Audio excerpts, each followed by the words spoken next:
Hey, what is up guys? Gurn here, and today we are getting into the Galaxy S9. I am super stoked about this phone. I've been with Apple for a really long time. The last Samsung I had that I absolutely loved was the Note 7. Super excited about the S9. It's got a lot of improvements over the S8. A lot of refreshments, but some of the stuff is still the same. Let's go ahead and get into this thing. We'll check out the phone and then we can talk about what's new and what's kind of stayed the same. Alrighty, so very first thing you find when you open it up is you have all your materials here in this little pouch pocket thing. Your SIM card removal tray or removal tool is going to be in here as well.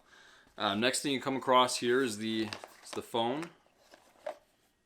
So this is the coral blue version. Samsung this year has 4 new colors. There's the midnight black, coral blue, lavender purple, I believe is what they're calling it, and then a titanium gray, which is only available worldwide outside of the US market. So this one is the coral blue. The big thing about the S9 is the new camera. This guy right here sports a 2.4 aperture, but it actually has an adjustable aperture that can open to a 1.4, which is the biggest aperture opening of any camera on a mobile phone, which is really exciting. That means that your low light photography is going to be a lot better. This thing is going to be able to basically see in the dark. Probably not quite that good, but it's going to be a big improvement over other competitors. So let's go ahead and boot this thing on, and boom, vibrates to life. You still got that same IP68 water resistant rating. On the bottom you do have that headphone jack, that precious headphone jack that so many mobile phones are now getting rid of. It does have a USB-C charging port. This year the speakers have been improved.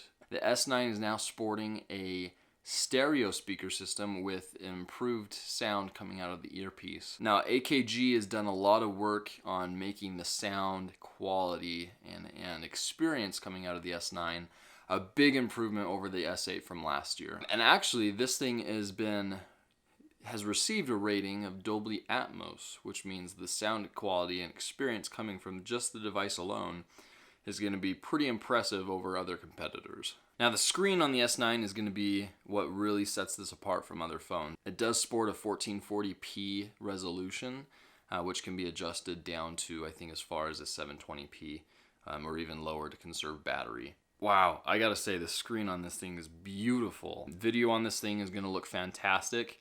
This does have, this is HDR capable, which means that any videos out there that are streaming, you're gonna be able to stream them in HDR quality. Really take advantage of that wide gamut of color range that this will provide for you.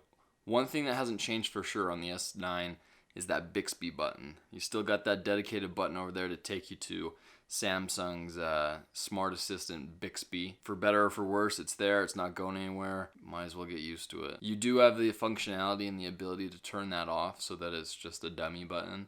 For you fidgeters out there, maybe that's something you'll be into. I don't know. Well, that's it for me, guys. It was just a quick unboxing of the Galaxy S9. I'm going to go ahead and use this as my daily driver. We will see if it will replace my iPhone 10 in my life. One thing that I've always mentioned is it's been hard to get part with the iPhone 10 because of the experience I have with my Mac and with my Apple Watch and with iMessages across the board of all my devices. But I do know that Samsung provides a similar experience. There's certainly other solutions out there that will hopefully fill that void and see if maybe this will become my new daily driver. Hey guys, if you like this video, go ahead and give me a thumbs up. Make sure you subscribe so you don't miss out on future videos, and I will see you guys in the next one when we get an in-depth look and review of the Galaxy S9.